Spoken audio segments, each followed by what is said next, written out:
Hey, it's been ages, but I'm back. And as you can see, I'm not reading cover to cover, who has time for that, but reading bits and pieces out of this book by Rosie Wilby called Is Monogamy Dead? Excellent question, Rosie. I'm going to pull out the highlight that I've come across in the last couple of days. And it is this concept of the relationship escalator. So, funny, I never thought about this, but it makes total sense. We kind of have this conception about love and relationships that you meet someone, people check up on you, how's it going, it's gone to the next stage, if you like each other, is it serious? A few months down the road, maybe a year, you're going to move in together, does he have potential to be long-term partner? How serious is it? Is she gonna be introduced to the in-laws? And so on and so on and so forth. And then, if that all goes well, parents get they give the approval. Okay, now people start sniffing around, marriage, engagement, kids. No. Pick your fence. Happy days. Boring domestic life. Done. Sorry, that was a bit biased. But the point that I want to make with this is that there's a narrative. And the way she puts it in the book is that you jump on the relationship escalator. Which means that once you're on, you're just continuously going up. And then what happens is something fucks up or you want to break up. It's like there's no exit strategy. You just have to jump off, crash and fall and hit the ground, and then you start the escalator again. You hang around at the bottom, fishing, swiping on Tinder, and then jump on and keep going up until you fall off. And if you fall off, or you jump off, you failed at relationship escalator. So it's a really interesting notion, why is it something that has to go continually up to a point, to a peak? And does it keep going or does it stop?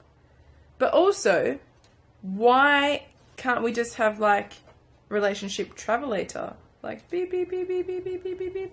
Does every person that you date have to have potential to be your spouse?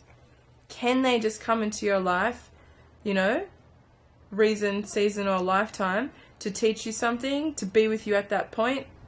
I certainly know in my life, being a teacher of international students, people are coming and going all the time. I don't get to have forever with most of my friends. And even partners for that reason. For that matter.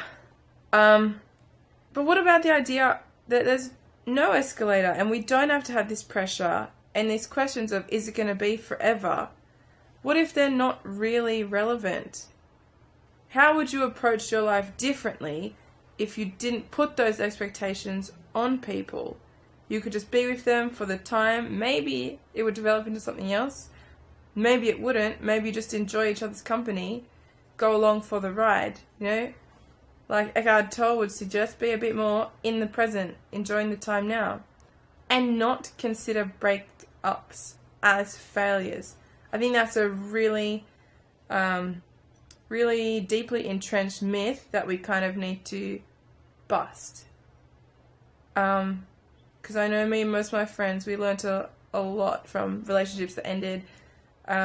We grew and we took a lot of things, but we don't really consider them as failures. It's just, part of life, part of your evolution to move on. So, question time for you. Have you ever felt the pressure of being on the relationship escalator? Do you feel like you're on it now, even if you don't want to be? If you've been on it for ages, do you feel comfortable? Do you feel good? Are there any other alternatives to the escalator? Perhaps a travelator, perhaps a walk in the park with somebody with your dog that doesn't end in pain and suffering and misery. And your breakups and relationships that didn't work out do not make you or your ex-partner or your partners or anybody a failure at love. You're a champion at growth. Okay. You know where I am, over here, Scout the Writer. I'll keep trying to get on my posting because I'm so bad at it. Anyway, thank you for listening. Have a great day. Be nice, please.